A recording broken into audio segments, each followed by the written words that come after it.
क्या आपकी नौकरी में कुछ भी हो सकता है? अगर कल को आपकी नौकरी चली जाती है तो आप क्या करेंगे, आपको अगर पता नहीं है तो इस वीडियो को आप पूरा देखें, ये आपके लिए बहुत लाभदायक होगा। मैं दीपक कुमार, को फाउंडर ऑफ ट्रेड अचीवर। आइए हम वीडियो की ओर आगे बढ़ते हैं।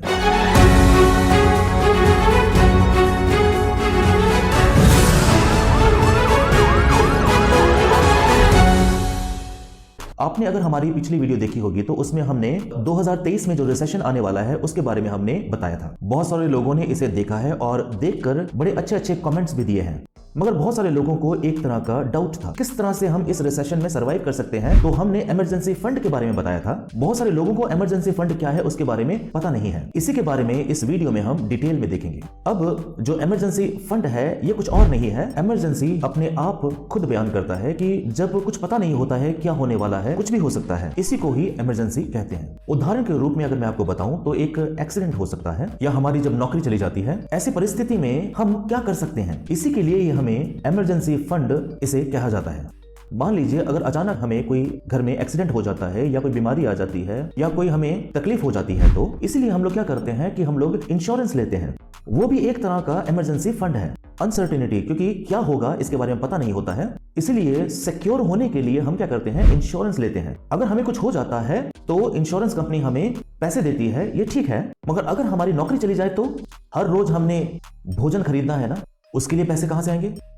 हर चीज के लिए हम इंश्योरेंस ले नहीं सकते। इसी के लिए हम लोग इमरजेंसी फंड कहते हैं। ये हम सब के लिए बहुत जरूरी हो जाता है, चाहे हम लोग नौकरी करते हैं, हम सबको इमरजेंसी फंड अपने पास में रखना चाहिए। अब मान लीजिए हमारी नौकरी चली जाती है, अब इमरजेंसी फंड हमें कितना चाहिए होगा? अगर हमारी नौकरी चली जाती है तो दूसरी नौकरी में जाने तक, उन दिनों तक सर्वाइव करने के लिए हमें कितने पैसे की जरूरत पड़ेगी, इसी के बारे में मैंने पीछे बता रखा है। आइए हम इसे देखते हैं। यहाँ पर बताया गया है कि कितना फंड हमें जरूरी होगा इमरजेंसी के लिए। इमरजेंसी फंड हमारे पास में 6 से लेकर के 12 महीने तक होना चाहिए। हर महीने दर महीने आपको कितने खर्च की जरूरत पड़ती है, इसके बारे में आपको मैं कैलकुलेशन दिखाऊंगा, हम उसे देखेंगे बाद में। अब मान लीजिए आप भोजन के लिए या बाकी सारे जो बिल्स आपने देने हैं उसके लिए कितना खर्चा आएगा। कम से कम 6 महीने तक का खर्च आपके पास में होना चाहिए। कितने समय तक हम रख सकते हैं? 12 महीने तक का हम रख सकते हैं। अब दूसरी नौकरी तक जाने तक के लिए हमारे पास में ये फंड होना चाहिए, ठीक है। 6 महीने में हमें कितना खर्च होना चाहिए हमारे पास? आइए हम इससे पहले कैलकुलेट करते हैं। आज के दिन में हम सबको जो करने की जरूरत है, आप अपने घर में जाकर के अपने खर्च को देखें कि हर महीने कितना खर्च होता है। हमारे पास में तनख्वाह आ रही है और हम सारे कामों को कर रहे हैं, मगर कई बार हमें पता नहीं होता है कि हम क्या कर रहे हैं और ये पैसा कहां चला जाता है, कईयों को पता ही नहीं होता है। अगर जब हम लोगों से ये पूछते हैं, वे कहते हैं तनख्वाह आती है और 10 दिन में कहां चली जाती है पता ही नहीं चलता। इस तरह से होना नहीं चाहिए। इसी को हम लोग फाइनेंशियल लिटरेसी में देखते हैं। जब आपको तनख्वाह मिलती है तो आप इसको किस तरह से खर्च करते हैं, समझदारी के साथ में कैसे इस्तेमाल करते हैं, इसलिए हमें पहले क्या करना होगा, एक कैलकुलेशन करके रखना होगा। अगर आपको यह पता नहीं है तो आइए मैं आपकी सहायता करता हूं। जब आप इस एक्सेल को देखते हैं तो हमने यहां पर क्या किया है, अब एक आदमी को सैलरी मिल रही है, उसकी एक पत्नी है, 2 बच्चे हैं। इसी बात को लेकर के इसे रख रहे हैं। मान लीजिए अगर वो 30,000 रुपए कमा रहा है, अब जो उसका घर का मकान का किराया होगा वो हो सकता है 8,000 रुपए वो दे रहा हो सकता है। अगर आपका अपना मकान है तो कोई बात नहीं है, मगर जो लोग रेंट में रह रहे होंगे वह तकरीबन 8,000 रुपए दे रहे होंगे। उसके अलावा दूध, खाना और सब्जियों को अगर हम लोग देखते हैं तो ये सबको लेकर के मैंने इसे 8,000 लिया है। अगर आप इससे कम खर्च करते हैं तो ये बहुत अच्छी बात है। अब इसको कैलकुलेशन करने के लिए हम इसे देख रहे हैं। अगर हम IT कंपनियों में काम कर रहे हैं तो ये बहुत जरूरी है कि हमारे पास में कुछ ना कुछ लोन्स होंगे, EMI पे कर रहे होंगे, या तो हो सकता है मोबाइल लोन हो या कोई और लोन लिया हो सकता है। अब मैं यहाँ पर 3,000 रुपए रख रहा हूँ और कुछ लोग ये सोचेंगे सर मेरे पास में तो और ज्यादा लोन है। नॉर्मली अगर हम लोग देखें जितनी हमें तनख्वाह मिल रही होती है सिर्फ 10% ही हमारा लोन देना होना चाहिए। ये एक डिसिप्लिन है, मगर हम लोग क्या करते हैं इससे ज्यादा ही रखते हैं। मगर अगर आपकी EMI 3,000 से ज्यादा है तो इसके लिए भी हमने वीडियो डाल रखी हुई है, किस तरह से आप अपने कर्ज को जल्दी खत्म कर सकते हैं। उस वीडियो को भी जरूर देखें। अब उदाहरण के लिए हमने 3,000 रुपए लोन या EMI रखी हुई है, हर महीने 3,000 रुपए हम दे रहे हैं। अब दूसरी चीज, बिजली का बिल हर 2 महीने में एक बार हमें आता है। पानी के चार्जेस, इसे हम लोग 1,500 रुपए ले लेते हैं। अब पेट्रोल को हम 2000 रुपए ले लेते हैं। अगर हम लोग ऑफिस जा रहे हैं तो हमें पेट्रोल की जरूरत पड़ेगी, इसलिए हमने इसे 2000 रुपए लिया है। अब इस पेट्रोल का खर्चा हमने किस तरह से डाला है? अगर आप अपने ऑफिस आना जाना कर रहे हैं तो इसकी जो दूरी है वो 30 किलोमीटर हो सकती है, जाने का 15 किलोमीटर और आने का 15 किलोमीटर। इसे हम लोग अगर कैलकुलेट करते हैं तो ये कितना आएगा? 2000 रुपए आएगा। अगला हम लोग दवाइयों का खर्चा, इसे हम लोग 1000 रुपए ले रहे हैं। अगर हमें जुकाम हो जाता है, बुखार हो जाता है, हम डॉक्टर के पास में जाते हैं और डॉक्टर की जो फीस होती है कम से कम 250 रुपए है, और आपकी मेडिसिन जो होगी वो 300-400 रुपए हो सकती है, कुछ भी हो सकता है। इसलिए हम लोग मेडिकल के लिए क्या है, 1000 रुपए दवाइयों के लिए रख रहे हैं। ये 1000 रुपए रखना हमेशा अच्छा होता है।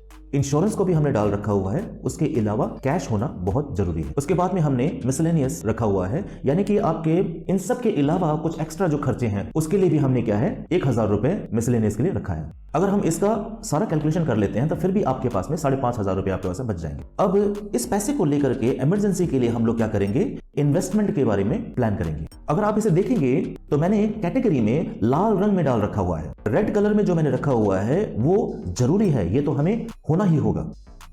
ब्लू कलर में जो नीले रंग में मैंने वांट्स लिखा हुआ है, ये हो सकता है हमें जरूरत पड़े। अगर आप जो मैंने लाल रंग में जो खर्चे डाल रखे हैं, अगर आप इसको सारा खर्च को अगर आप कैलकुलेट करते हैं, हर महीने की आपकी जो जरूरतें हैं 23,500 रुपए बनते हैं। जब हम 30,000 तनख्वाह लेते हैं, उसके बाद में जो हमारे खर्चे होते हैं, खाना भोजन लेना, बिजली के बिल देना, रेंट पे करना, ये सब देने के बाद में हमें कितना खर्च बनता है, 23,500 रुपए बनते हैं। अब ये 23,500 गुना 6, जैसे कि हमने आपको बताया था, जितना भी आपका खर्च आता है हर महीने का, उसका आप 6 महीने में कितना आपको जरूरी हो सकता है एक इमरजेंसी फंड के लिए। अगर हम इसे 6 से गुना करते हैं तो कितना आता है, 1,41,000 रुपए बनते हैं। कम से कम हमारे पास 1.5 लाख रुपए होना अवश्य है। और अगर हम इसे 12 महीने के लिए अगर गुना करते हैं तो 2,82,000 की जरूरत हमें पड़ेगी। अब 1,42,000 जो हमें चाहिए, इसे हम लोग किस तरह से सेव करेंगे? अगर हमारी नौकरी चली जाएगी तो हम इसे कैसे अपने पास ला सकते हैं? इसी के लिए हम लोग क्या करने जा रहे हैं, इन्वेस्टमेंट करने जा रहे हैं।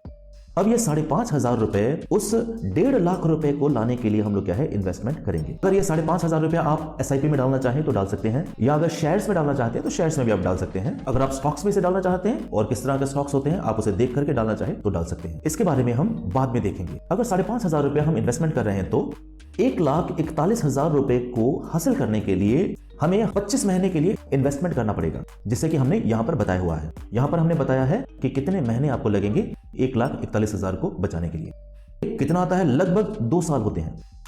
अगर आप 5,500 रुपए हर महीने इन्वेस्ट करते जाएंगे तो इसके लिए आपको 2 साल लगेंगे। उसके बाद ही हम सिक्योर महसूस कर पाएंगे। अगर आप इसे 12 महीने के लिए करना चाहेंगे तो आपको तब 2,82,000 रुपए जरूरत पड़ेगी। अगर आपकी नौकरी चली जाती है और आप घर पे रह करके भोजन खाना चाहते हैं तो आपको कितने महीने पे करना पड़ेगा? कम से कम 51 मंथ्स आपको पे करना पड़ेगा। ये आपका लगभग 4-4.5 साल हो सकते हैं। अब आप सोच करके देखिए, 6 महीने के लिए आपको 1.5 लाख की जरूरत पड़ती है और 12 महीनों के लिए आपको 3 लाख की जरूरत पड़ेगी। अगर आप इसे पूरा इकट्ठा करके रखना होगा तो आप सोचिए आपको कितने महीने संघर्ष करना होगा। जो लोग 30,000 35,000 रुपए कमा रहे हैं उनके लिए भी 5,500 रुपए बचा करके रखना बहुत मुश्किल है। 5,500 रुपए 4 साल तक उसको बचाना और उसके बाद में जाकर के एक सिक्योर महसूस करना, ये बहुत मुश्किल है। हम बड़े आसानी से कह सकते हैं इमरजेंसी फंड्स, मगर इसे जमा करके रखना बहुत मुश्किल है। इसी के लिए अब हम देखेंगे कि किस तरह से हम 1.5 लाख रुपए जमा कर सकते हैं, इस बारे में हम डिटेल में देखेंगे। अब अगर आप मेरे पीछे देखते हैं तो यहाँ पर लिखा हुआ है किस तरह से आप इमरजेंसी फंड को इकट्ठा कर सकते हैं। हमने यहाँ पर बड़े सिंपल स्टेप्स दे रखे हैं, आप इसे फॉलो कर सकते हैं। इसमें सबसे पहला है कि आपको जो अपने खर्च हैं उन्हें घटाना पड़ेगा। सबको बताने वाला ये बात है, जो हमारे खर्चे हैं उसे घटाना होगा। आप बोलेंगे सर आप बड़े आसानी से ये बात बोल रहे हैं, तनख्वाह हमें ही तो मिलती है, हमें पता है इसके लिए कितना मुश्किल है। मैं आपको एक बात बताता हूं, आप जरा सोच करके देखिए, क्या आपको तनख्वाह आ रही है या फिर आप अपनी तनख्वाह खर्च रहे हैं? दोनों के बीच में अंतर है। जरा सोचकर अच्छी तरह से सोच करके देखें, क्या आपके खर्चे आ रहे हैं या खर्चे जा रहे हैं? बहुत सारे लोग क्या है, खर्च करते रहते हैं। जो चीजों की जरूरत नहीं है वहां पर भी हम अपने खर्च करते रहते हैं। आप एक शर्ट को देखते हैं फ्लिपकार्ट में और वहां पर ऑफर दिया हुआ होता है, 50% डिस्काउंट, 80% डिस्काउंट, 100% डिस्काउंट। हम क्या करते हैं, हम उसे खरीद लेते हैं। खर्चे और खर्च करने में अंतर है। खर्चे मतलब बाइक को कुछ हो जाता है, उसका बेल्ट टूट गया है, पंचर हो गया है, ये आपके खर्चे हैं। इसके अलावा भी आप बेवजह अगर खर्च करते हैं एक अलग बात है। आपके जो जरूरी खर्चे हैं उनके अलावा हम बेवजह जो खर्चे करते हैं उसे आपको कम करना होगा। अगली बात, जो आपको कंपनी से बोनस मिलता है उसमें से लमसम आप इस्तेमाल कर सकते हैं। आपको हर साल बोनस दिया जाता है। उस बोनस के साथ आपको क्या करना है, अभी बोनस आपको मिलता है और इस बोनस से आप सोचते हैं कि हम ये खरीद लें वो खरीद लें, बजाय उसके उसे भी आप अपने इमरजेंसी फंड में डाल सकते हैं। अगर आप उसे इन्वेस्ट करते हैं तो अगर वो बिल्ड होता है तो आपको काम आएगा। दूसरा क्या है, आप अच्छे इन्वेस्टमेंट का इस्तेमाल करें। हम लोग बहुत ज्यादा इन्वेस्टमेंट के बारे में बात करेंगे। इन्वेस्टमेंट में SIP है, सोना है, आप स्टॉक में इन्वेस्ट कर सकते हैं। अगर नॉर्मली हम देखें तो एक अच्छा इन्वेस्टमेंट सोना होता है, इसके बारे में सब जानते हैं। अब इस इमरजेंसी फंड को हम कहां रख सकते हैं, अगर हम देखें अगर इस इमरजेंसी फंड को कहां रखा जाए तो देखते हैं। पहली बात, कैश। अब आपका 1.5 लाख का 10% कितना होता है, 15,000 रुपए आप उसे कैश में रखें। और दूसरा, बैंक में आप 20% रखें। सब जैसे कहते हैं वैसे ही मैं भी कह रहा हूं, बैंक में 20%। बैंक में आप 30,000 रुपए रख सकते हैं। अगर कोई इमरजेंसी आती है तो वहां से निकाल करके आप इस्तेमाल कर सकते हैं। और बाकी का 70% जो है उसे आप लिक्विड म्यूचुअल फंड में आप इस्तेमाल कर सकते हैं। लिक्विड म्यूचुअल फंड्स ही है। इसमें जो प्लस पॉइंट है वो क्या है कि 24 घंटे में आपको ये मिल जाता है। उसी तरीके से अगर हम लिक्विड म्यूचुअल फंड्स देखते हैं तो इसमें फिक्स्ड रिटर्न्स हैं, चाहे इन्फ्लेशन हो या ना हो, ये आपको 5% से लेकर के 7% देता है, जो कि आपके इन्फ्लेशन से मैच करता है। यानी कि जितना पैसा आपने रखा होता है वो वैसे ही आपको मिल जाता है। ये आपकी जो इन्फ्लेशन है उसको बराबर कर देता है। या अगर आप चाहें तो इसको आप लिक्विड म्यूचुअल फंड में इन्वेस्ट कर सकते हैं। इसमें आपको कोई पेनल्टी नहीं होती है। आप अगर जब चाहेंगे तो आप इसे उसी समय निकाल पाते हैं। आपको 24 घंटे में ही मिल जाएगा। ये आपके लिए एक प्लस पॉइंट है, इसलिए मैं आपको इसे यहाँ पर डाल रहा हूँ। अगर नॉर्मली आपको अगर इसके बारे में ज्ञान है तो इसे आप शेयर मार्केट में इस्तेमाल कर सकते हैं, इसे आप गोल्ड में इन्वेस्ट कर सकते हैं। ये निर्भर करता है कि अगर आपके पास में नॉलेज है तो इस बारे में, क्योंकि कुछ लोग इस तरह से सोचते हैं शेयर मार्केट मतलब एक जुआ है। इसके लिए भी हमने वीडियो डाल रखी है, आप उसे भी जाकर के देख सकते हैं। शेयर मार्केट क्या सचमुच में एक जुआ है, आप इसके बारे में हमारी वीडियो देख सकते हैं। वहां इन्वेस्ट करना डर है तो आप इस लिक्विड म्यूचुअल फंड में डाल सकते हैं ताकि आपको डर ना रहे। और कईयों को यह शक होता है कि सर अभी तो मैंने अपना नौकरी शुरू की है, क्या मुझे भी इमरजेंसी फंड की जरूरत पड़ सकती है? आपको ही सबसे ज्यादा इसकी जरूरत है। अब एक आदमी अब 30 साल का हो सकता है, 40 साल का हो सकता है, उन्होंने कितने सालों तक अपने जो तजुर्बा है उसे उन्होंने बनाया होगा। उनके पास में बहुत सारे दोस्त होंगे। अगर वो किसी को जाकर के कहेंगे मुझे कर्ज की जरूरत है तो कोई भी उसे तभी दे पाएगा, क्योंकि अभी आपने नौकरी शुरू की है तो आपको कोई कर्ज दे इसके लिए थोड़ी मुश्किलें हो सकती हैं। इसलिए अगर आप अभी आपने नौकरी करनी शुरू की है, आपके लिए इमरजेंसी आपके लिए बहुत जरूरी है। अगर हम किसी से कर्ज लेते हैं तो वो हमारे पैसे नहीं है, हमारे दोस्त से हमने लिया है, हमने उसे कर्ज के तौर पर लिया है और हमें उसे दोबारा उन्हें वापस करना पड़ेगा। अगर हम इमरजेंसी फंड की बात करते हैं तो ये आपके ही अपने पैसे हैं, आपके पास ही रहेंगे। इमरजेंसी फंड को बिना भूले आप इसे जमा करके रखिए। इसी के साथ हम एक और बात के बारे में सोच सकते हैं। जो लोग 30,000 रुपए कमाते हैं वो सोचते हैं अगर 5,000 रुपए मुझे और मिल जाए तो कितना अच्छा रहेगा। और जो लोग 40,000 रुपए कमा रहे हैं वो भी सोचते हैं कि अगर हमें 5,000 रुपए और एक्स्ट्रा मिल जाए तो कितना अच्छा रहेगा। चाहे हम जितना भी पैसा कमा लें, अगर हमें अपने खर्च कैसे करने, अगर हमें इसके बारे में सही नॉलेज ना हो तो आपको हर समय पैसों की जरूरत पड़ती ही रहेगी। सबकी परेशानी क्या है? उनके खर्च। आपको इसे कंट्रोल करना होगा। आप इस बात को जरा समझने की कोशिश कीजिए। आपके खर्च आ रहे हैं या आप खर्च कर रहे हैं, आप इसे अपने दिमाग में ध्यान रखिए। अब मैं आपको एक और बात बताता हूं। इसके लिए तो 5 साल लगेंगे, 6 साल लगेंगे, इतना समय मैं इंतजार नहीं कर सकता हूं। अगर हमारी नौकरी 3 महीने में चली जाती है तो हम क्या करेंगे? पास में कोई इमरजेंसी फंड नहीं है। अब इस हालात में हम क्या कर सकते हैं? अगर आप मुझसे पूछे तो आपको एक टिप देता हूं। ऐसे लोगों के लिए आप क्रेडिट कार्ड लेकर के रख लें।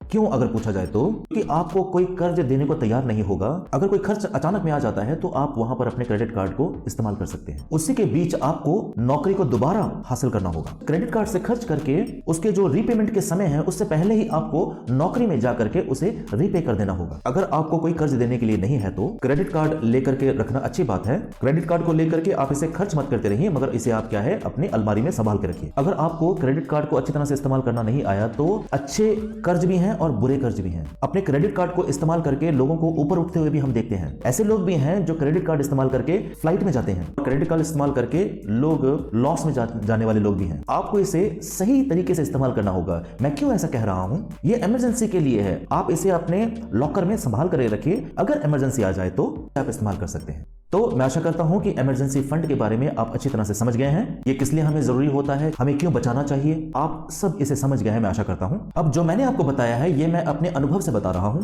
जैसे मैंने लोगों को देखा है और जो मुझे अनुभव हुआ है उसी के बेस में मैंने आपको बताया है। मगर फिर भी सब कुछ आपके हाथ में है, आपके लिए मैं नहीं बचा सकता, आपको अपने लिए बचाना होगा। एक और विषय के बारे में आपको मैं बता करके मैं खत्म करता हूं।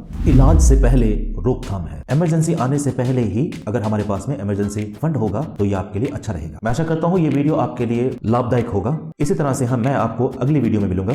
तब तक के लिए अपना ख्याल रखें। Take care, bye.